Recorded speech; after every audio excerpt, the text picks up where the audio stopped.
Hey, what's going on, everybody? Welcome to a new mini-series here. This is the New York Cross Harbor Railroad located in Brooklyn, New York. I've been hanging on to this project for over a year now, and I thought I'd finally get started on it. I was waiting for 44 Willies to send the P&B back to me. He was doing some work for me on it, so while I was waiting, I figured, you know, it's a great time to get started on this project, and it's probably only going to be a few episodes long. It's not that huge of a project, it's just sort of a dense project, but I'm pretty excited to get started on this and finally bring this into Trainz. I'm going to be modeling this in Trainz 2022. I am using a DEM, and I'm going to be switching between Surveyor Classic and Surveyor 2. You'll kind of understand why in a few moments here, but that's sort of the overview of this project. The first thing that I just did there was level out the terrain, because for some reason, even though this is a DEM, the terrain is just all over the place, so I needed to make it a little bit more level. It is a waterfront railroad, so everything is pretty much level here. So that was the first thing that I was doing.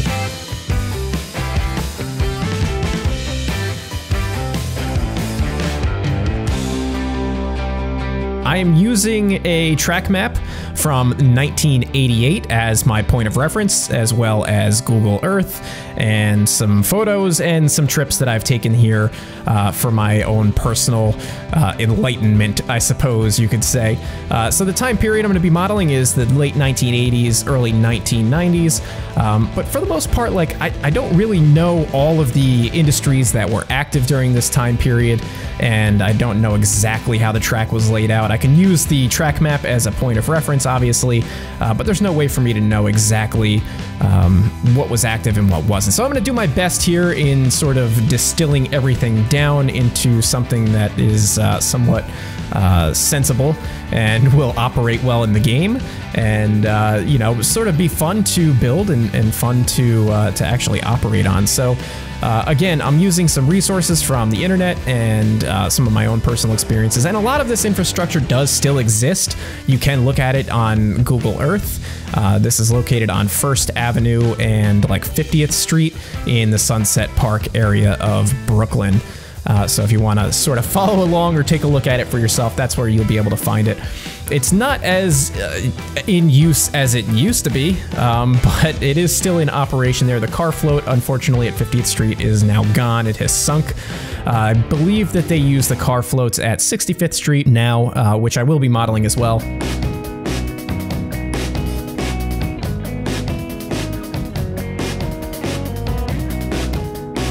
Surveyor 2 makes really quick work of some of these repetitive track tasks, and you'll see in a few moments with the sidewalks and that sort of thing that I could just kind of grab a few pieces and copy and paste them multiple times to get a to make it what's the word, to have some continuity to it, you know, so that they're all similar, or they're all parallel to each other, and I don't have to lay them over and over again.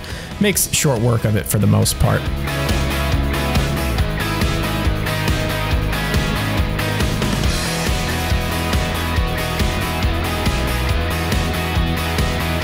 I wanted to begin laying down some of the sidewalks here and get an idea of where the roads are going to be.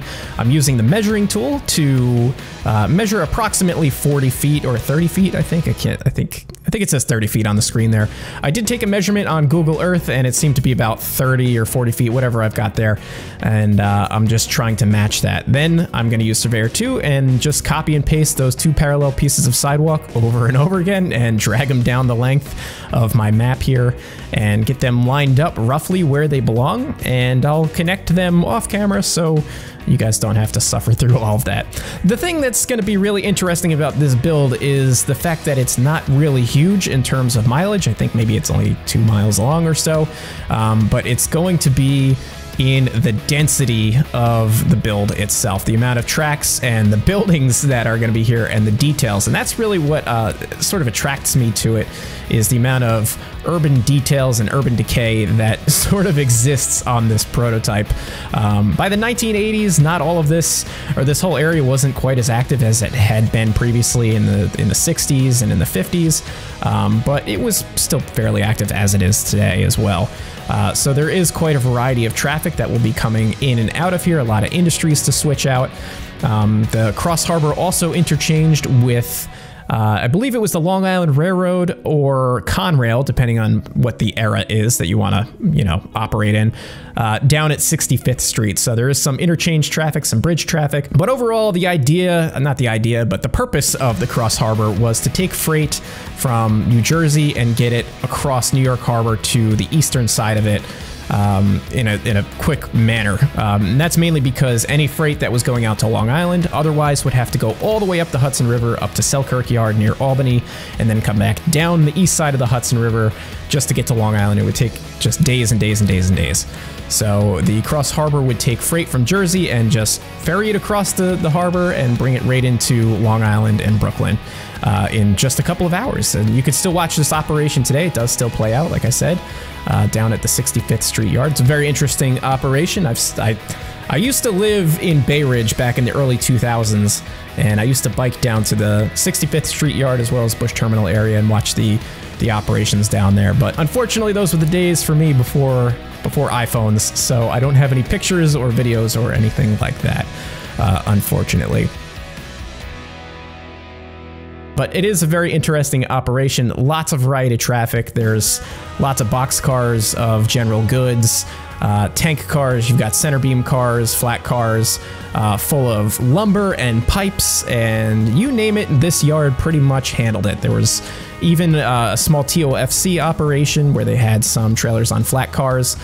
They ran into some issues with clearances going out towards Long Island. I think they had originally planned at some point to try to have a TOFC facility, I want to say out by like Farmingdale, Long Island or something like that. But the clearances were just too tight going through Brooklyn and Queens, so it just never really manifested. But they did do a small container operation and some local TOFC traffic in the Bush Terminal area along First Avenue here. So back to the trackage here. This section gave me some trouble looking at the prototype and looking at the track map that I have and everything. I was trying to replicate it the way that it was designed or the way that it's on there, but I couldn't quite figure out how they jammed so much track into this little area. I don't know if that's just how it's translating into the game, but I ended up having to modify this because I just couldn't quite get it to work the way that it seemed like it should have worked or the way that it was drawn out. That could be partially a problem with the DEM maybe not being accurate to scale, or maybe the track charts weren't to scale. I'm sure they weren't, but maybe they weren't accurate. There's a million different things. But anyway, I end up just sort of using a little creative license to make this make sense, and I think it works pretty good. So I'm going to leave it here for a few seconds, and then we're going to jump into laying down some buildings. But before we jump into laying down buildings, I'm going to jump over to Google Earth, and we're going to take a look at a few things in Google Earth, and then continue on with the build.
right, so here we are in Google Earth looking at the prototype here on First Avenue, and I just want to take a moment to just point out the buildings before I start laying them down in the rest of the video.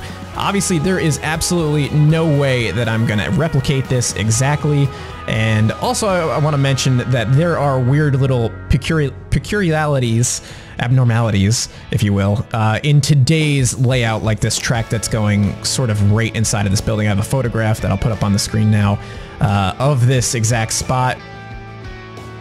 And really what I want to point out is that these prefab buildings that are in the middle here that the tracks are kind of running into were added at a later date. They were added in probably the 90s or maybe the 2000s. The thing that we need to note here is that these buildings along the side, these brick ones right here, this one here, this one here, and this one here are all part of the original Bush Terminal warehouses. So these tracks actually went through an alleyway up in between the buildings at the time. And I think the idea was that you had your freight cars of general goods come into these warehouses that would then be distributed out into trucks for local delivery. And then over time, as the tracks went out of service, they probably built these prefab structures to, you know, necessitate whatever needs they had at the time for these industries. So I'm not going to build it like this because we're supposed to have these tracks as active. But really what I wanted to point out was just that was the point of some of these buildings. These anchor buildings are the ones that are actually the warehouse buildings, and these prefabs were added later on. And just to mention that, like, there's no way that I'm going to model this perfectly in Trainz with the assets that we have. So I'm going to do my best to sort of distill all of this down using the assets that are available to me to get a general sort of look of what the thing actually looks like. And I think you'll see in a few moments that it's going to work out. It'll be okay. So the idea is just sort of replicating this conglomeration of buildings as best as possible, this patchwork of buildings in the game, and yeah, we'll get to that in a second. All right, so back to the build here. I'm doing what I normally do when I come across like a big project that I have to fill a whole lot of area. I like to create a pick list or just go through the asset list and just lay out a ton of buildings that I plan to use, just sort of spam them all over the place, just so I can sort of have a better visual of the assets that I want to use, and then I'll go through and start kind of clumping them together and placing them where I want. A lot of this is going to be dependent on, you know, where the tracks lay and fitting them into the footprint of the city blocks and that sort of thing.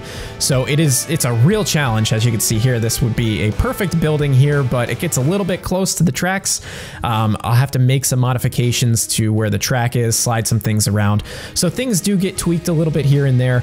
I'm not going to show you everything that I did here because it's just, it took hours and hours and hours, and it just kind of becomes this like 3D game of Tetris of just figuring out what buildings fit where, what looks good, and what makes sense. So you're just going to get kind of an overview of this process right now because it's just wildly time consuming. And I'll probably do that throughout the rest of this series where I'll do some work off camera, or I'll do a bunch of work off camera and kind of give you guys an overview of how it turns out after a bit of time of just scratching my head over it.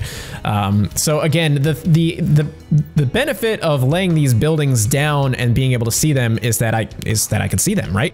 So I can look and see that I have an area that I can fill in, that maybe I could squeeze this building in here if I just move this track a little bit, or maybe I can, you know, combine these two buildings together. They look good if I kit bash them together and that sort of thing. So that's really the ultimate name of the game with this project, I think, is just kit bashing. It's a lot of kit bashing because we only have so many warehouse assets or building assets to work with. And this is what I kind of came up with at this point of, you know, a couple hours of moving things around. And at the end of this video, instead of doing a cinematics thing, because there's nothing to really cinematic, I'll do a live view and we'll take a look at some of that stuff a little bit closer. So the last thing that I want to work on here on camera is this sort of scrapyard area. You could kind of see it if you rewind back to the Google Earth view. There's this sort of scrapyard that is located on, I think it's like 50 3rd Street or something like that. I don't know for sure if that's what it was in the 1980s or anything like that, but that's what it looks like today, so that's what I'm gonna go with, and it's just gonna be a fun thing to switch out anyway. So I took a whole bunch of assets that I copied from the P&B, and I pasted them into this map using the scrapbook, which is super useful, but I kind of jumped the gun on that. I really shouldn't have put those down yet because I need to work out exactly the layout of what this scrapyard is going to look at. There's a lot of like fences and property lines and stuff like that that I wanted to replicate, and I just went ahead and just pasted down all these details that I'm not even going to be able to use just yet. So I jumped the gun a little bit there, but I do want to spend just a couple of minutes here on camera like looking at how I'm going to organize this and just sort of like break up the properties with some fences and some other things. I don't finish this area. We're going to come back and detail it later on, or maybe I'll do it off camera. I haven't decided yet, but this is just to sort of give you just an overview, just a start.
And the very last thing that I want to add in this video for you guys is just some asphalt texture here.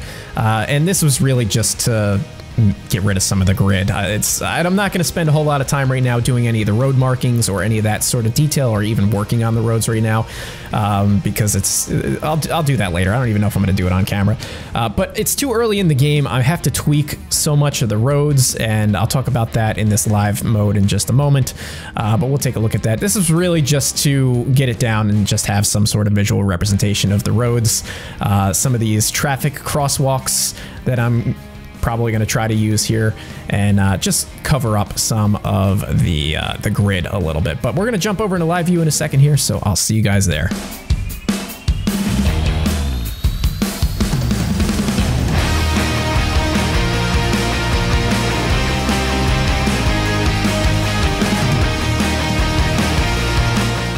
Alright, so for this final segment of the video, I thought it'd be kind of fun to jump into a live mode. I haven't done this since like some of my earliest videos, but there's no cinematics to really capture here, so I thought this might be an interesting way to show off some of the buildings that I used here and how they're organized, and just talk with you guys about this in live mode for a few minutes, which is kind of weird because I'm just got done recording the voiceover for this, so for me it doesn't really feel any different. But anyway, I just want to show you guys how many different buildings went into some of these city blocks that I have here. Each one of these is a different building, and some of them aren't even really showing the entire asset itself. It's just to sort of get a roof texture in there, or to fill up some space and that sort of thing. So like I had mentioned earlier, kit bashing is really the name of the game. The bulk of the industry that is located in this area are warehouses and factories and that sort of thing. So just taking the, I don't know, 30 or 40 some odd single story and two-story buildings that we have, I just kind of started playing 3D Tetris and trying to place them down using copy and paste, moving them around and just sort of merging them together. Some of the best looking buildings are probably these ones right here for this prototype, at least, is JR buildings, these brick buildings. Definitely fill up a lot of space and have that kind of look that fits really, really well with the Brooklyn prototype. For this structure here was kind of interesting. I used two of these MTR generic factory buildings. They're two different ones, O1 and O2. And then I clipped one of my buildings into it to just create that prefab look that I had mentioned in the Google part of the video. And this section of track is actually going to be abandoned.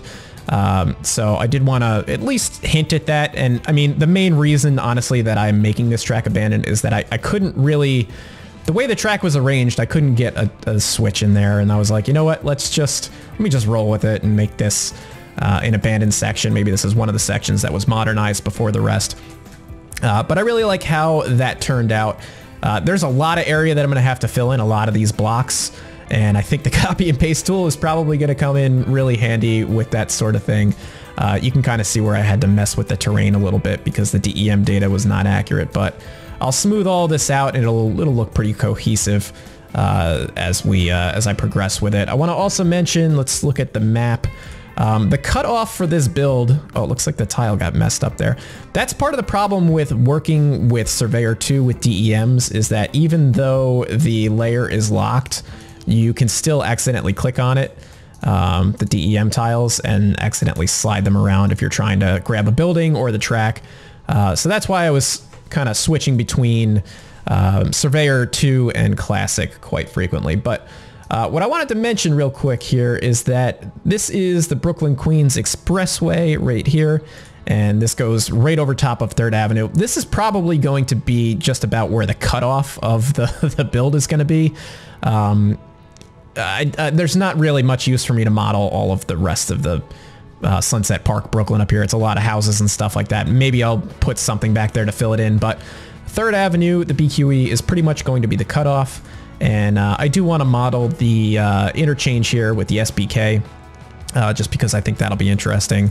And I guess I should also mention that the track arrangement that is there presently, where the South Brooklyn Railroad yard used to be, which was right here, this is the current track alignment and track setup. I'm not going to be modeling that. I'm going to be modeling how it was in the 1980s. So there was a rail yard here that the South Brooklyn Railroad operated out of, and they would take subway cars, and way back in the day they would take freight up this way up to Douglas Avenue or McDonald Avenue, I believe it was, out to Coney Island. But anyway, the last thing I want to mention before I end this video, and maybe you guys will be able to help me out with this, is where these tracks cross over the road. I'm a little concerned that it's going to be really difficult to get the, let me see here. Let's make this 5.25. To cover up the rail so that it's embedded, but without the sidewalk getting kind of messed up. So let's do set height, and, well, I have to fix the track, I guess, to the ground, don't I? It's easier to do this in Surveyor Classic. So I know I could do these with the splines that are making up the sidewalk as well, but I just want to show what kind of an issue that this might be. Let's make this 4 meters and 5.25.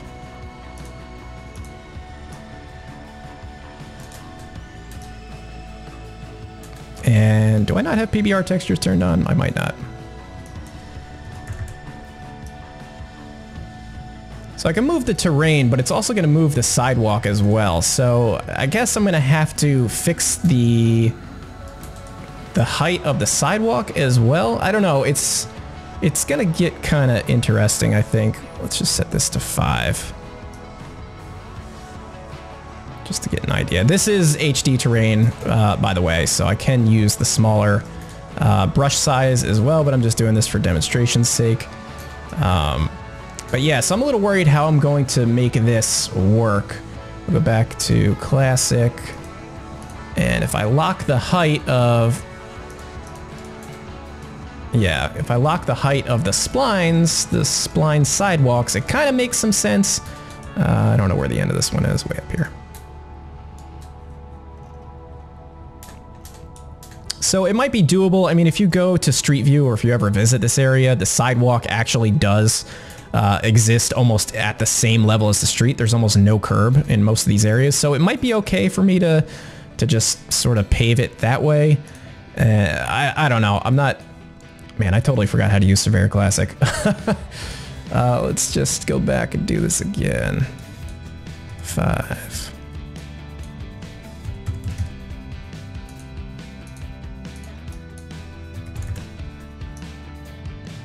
So I really don't want to cover up the sidewalk, obviously. I don't know. Maybe you guys have some ideas about how I can kind of make that work a little bit better. I think I might not have the textures turned on properly, which is why it's looking kind of blocky, because I'm switching between this and the PNB right now, and the PNB does not use HD terrain or HD textures or anything like that, so I keep flipping it to the off or basic setting. But anyway, it'll look much better. But if you guys have any ideas for how to you know, make this track sort of go where it needs to go, because the other alternative is to actually lower the track, right?